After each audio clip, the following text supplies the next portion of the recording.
Welcome to College Briefing. The content of the briefing includes: second half P case gives CU men equalizer versus number 18 Cumberlands. How to watch Kansas football play on homecoming against number 6 Oklahoma in Big 12 matchup.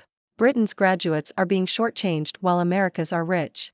Richardson, Wester Power FAU to 38-16 victory over Charlotte.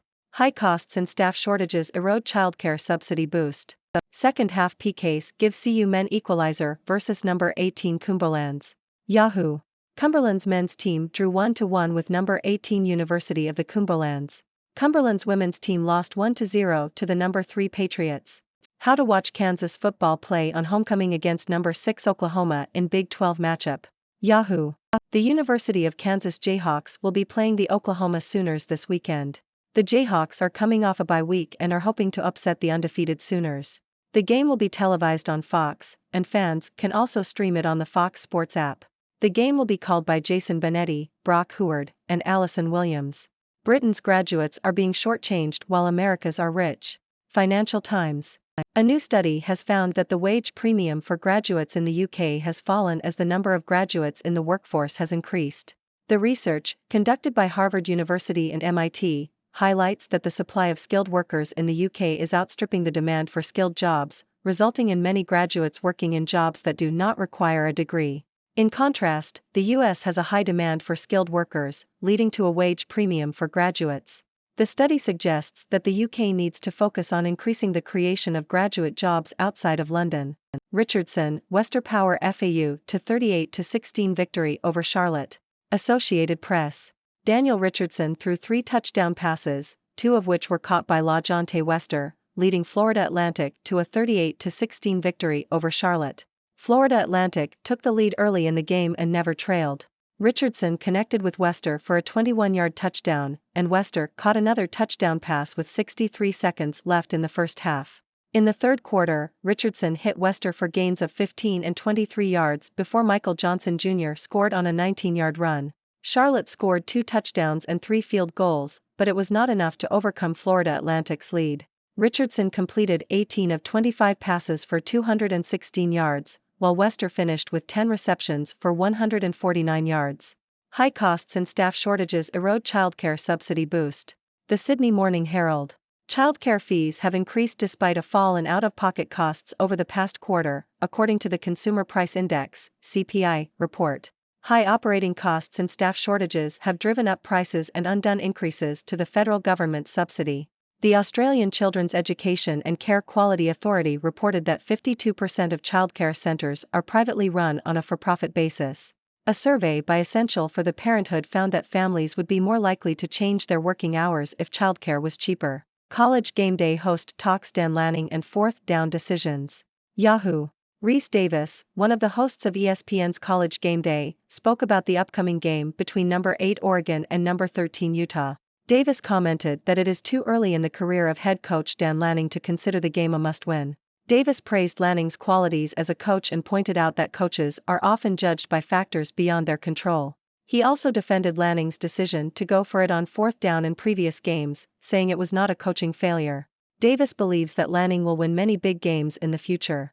To beat ASU and end a 3-game slide, Washington State will have to stop the run. Yahoo! In the middle of his best season at Washington State, Cam Lampkin has spent a little time thinking about his celebrations. At cornerback, he's asked to cover some of the Pac-12's best receivers, so when he makes a play, he has to roll out the right celebration. What is snus and is it legal in Australia? The Sydney Morning Herald.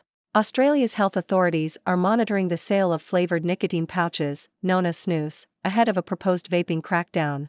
Although tobacco-free nicotine is legal in Australia, nicotine pouches would be considered unregistered therapeutic goods and could only be legally supplied under medical supervision. Advocates of the pouches argue they are a lesser evil than smoking or vaping, but a spokesperson for the Cancer Council urged against their use, citing links between smokeless tobacco products and a range of cancers. White House scrambles to repair relations with Arab, Muslim Americans. Washington Post. The war in Israel and Gaza has strained relations between President Biden and his Muslim and Arab American voters. Many are angry over Biden's remarks questioning the number of Palestinian casualties and his perceived support for Israel. This has led to calls for boycotts of the 2024 election by some in these communities. The president has attempted to repair the damage by holding meetings with Arab, Muslim, and Palestinian Americans to address their concerns and condemn hate and discrimination. However, the community feels isolated and adrift, with some considering abandoning the Democratic Party that they had previously viewed as a haven from Republican hostility. They fear that Biden's words and actions have caused irreparable damage and will not be forgotten by voters in the next election. New federal immigration targets coming next week. The Globe and Mail. Canadian Immigration Minister Mark Miller has stated that he is not in favor of lowering Canada's immigration targets, as the government prepares to announce its new goals for the number of permanent residents it plans to welcome each year until 2026. The government is considering whether the annual targets should remain static, rise, or go down, and whether the categories of migrants who can stay in Canada should be refined. A recent poll found that more than half of Canadians want the government to accept fewer immigrants than it is planning for in 2023. UNC basketball observations from Tar Heels exhibition win versus St. Augustine's. Yahoo! Hubert Davis's UNC basketball squad ran away from St. Augustine's in a 117-53 win, with R.J. Davis scoring 17 of his game-high 22 points in the first 6 minutes. The Tar Heels made 46% of their three-pointers, including 10 in the first half, compared to 31% against Johnson C. Smith last season, and registered 21 fast break points in the first half. UNC opens the regular season on November 6 against Radford College in Lennoxville, Quebec, tackles toxic workplace allegations during public meeting. CBC. The union representing teachers at Champlain College Lennoxville, part of Champlain Regional College in Quebec, has called on the school's Board of Governors to address a toxic working environment. The request comes after allegations of psychological harassment by campus director Nancy Beatty.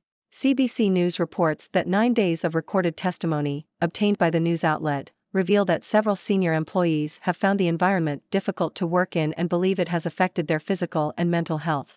Premiers demand more carbon pricing carve-outs after Trudeau climbed down. The Globe and Mail. Canadian Prime Minister Justin Trudeau has offered homes in Atlantic Canada relief from the carbon tax on home heating oil following demands from the premiers of Ontario, Alberta and Saskatchewan. The exemption favors the ruling Liberal Party in a region where it faces strong Conservative opposition. The premiers have called for further exemptions, with Alberta's Rachel Notley arguing that the tax should apply uniformly. Critics argue the exemption will discourage people from reducing their carbon emissions. David Bloom's sudden death was caused by a silent killer. Know the signs. Yahoo! A blood clot that began in the legs of a correspondent embedded in Iraq caused his death in 2003. David Bloom, an NBC war correspondent, died of a pulmonary embolism after a blood clot traveled to his lungs.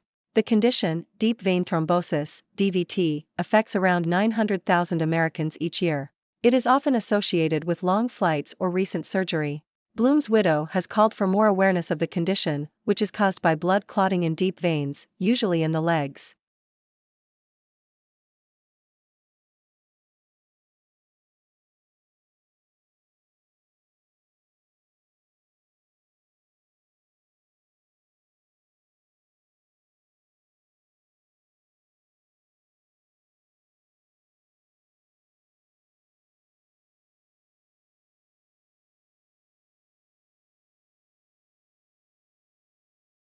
Thank you for tuning in.